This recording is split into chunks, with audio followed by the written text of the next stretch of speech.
Hello everyone, welcome back to my channel. ఈ వీడియోలో తెలంగాణ స్టైల్లో సింపుల్గా బగారా రైస్ ఎలా ప్రిపేర్ చేసుకోవాలో చూద్దాం. ఇక్కడ నేను బగారా రైస్ని కుక్కర్లో ప్రిపేర్ చేస్తున్నాను కాబట్టి స్టవ్ ఆన్ చేసి కుక్కర్ని పెట్టుకొని అందులో 1 table spoon oil, 1 table spoon నెయ్యి వేసుకోవాలి. ఇక్కడ నేను అన్ని రకాల స్పైసెస్ని తీసుకున్నాను. ఈ స్పైసెస్ని ఆయిల్లో వేసుకొని ఫ్రై చేసుకోవాలి. ఇందులో సాజీరా, బిర్యానీ ఆకు, లవంగాలు, దాల్చిన చెక్క, మరాఠీ మొగ్గ, అనాస పువ్వు, ఇలా అన్ని రకాల స్పైసెస్ యాడ్ చేసుకున్నాము. వీటిని మంచిగా ఫ్రై చేసుకోవాలి ఆయిల్లో. తర్వాత పచ్చిమిర్చి యాడ్ చేసుకోవాలి. పచ్చిమిర్చి లైట్గా ఫ్రై అయ్యాక ఆనియన్స్ వేసుకోవాలి. ఆనియన్స్ని కలుపుకుంటూ మంచిగా ఫ్రై చేసుకోవాలి. ఇవి ఇలా ఫ్రై అయ్యాక అల్లం వెల్లుల్లి పేస్ట్ వేసుకోవాలి. అల్లం వెల్లుల్లి పేస్ట్ పచ్చివాసన పోయేంత వరకు ఫ్రై చేసుకోవాలి. అల్లం వెల్లుల్లి పేస్ట్ మంచిగా ఫ్రై అయ్యాక బంగాళాదుంపలు వేసుకోవాలి. ఇవి 2 చిన్న మీడియం సైజ్ బంగాళాదుంపలు. ఈ బంగాళాదుంపలు ఆప్షనల్, మీరు కావాలంటే వేసుకోవచ్చు, లేదంటే స్కిప్ చేయొచ్చు. ఈ బంగాళాదుంపల్ని 2-3 నిమిషాలు మగ్గించుకోవాలి. తర్వాత టమాటాలను యాడ్ చేసుకోవాలి.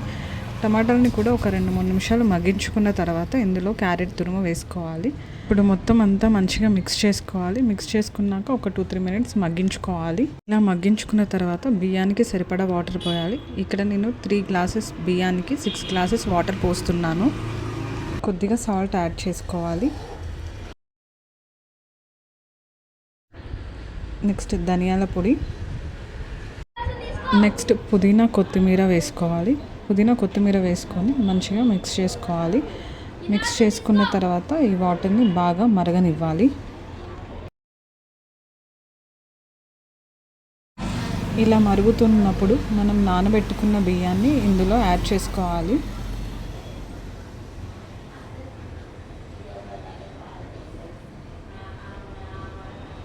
రైస్ మొత్తాన్ని వేసుకొని మంచిగా మిక్స్ చేసుకోవాలి.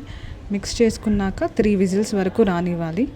3 గ్లాసెస్ రైస్ కాబట్టి 3 విజిల్స్ వస్తే సరిపోతుంది. 3 విజిల్స్ వచ్చాక కుక్కర్లోని ప్రెషర్ అంతా పోయాక ఓపెన్ చేసి చూస్తే బగారా రైస్ ఇలా పొడి పొడిగా రెడీ అయి ఉంటుంది. ఇక్కడ నేను నార్మల్ రైస్ యూస్ చేశాను. చూసారా ఎంత పొడి పొడిగా, ఎంత బాగా వచ్చిందో. కావాలి అనుకుంటే బాస్మతి రైస్తో కూడా చేసుకోవచ్చు. ఇక్కడ నేను 3 గ్లాసెస్ రైస్కి 6 గ్లాస్ ఆఫ్ వాటర్ తీసుకున్నాను. ఇలా ప్రెషర్ కుక్కర్లో ప్రిపేర్ చేయడం వల్ల రైస్ అనేది చాలా పొడి పొడిగా వస్తుంది.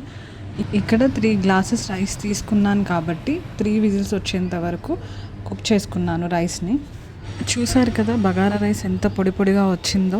మీరు కూడా ట్రై చేసి ఎలా వచ్చిందో కమెంట్ చేయండి. Thank you for watching.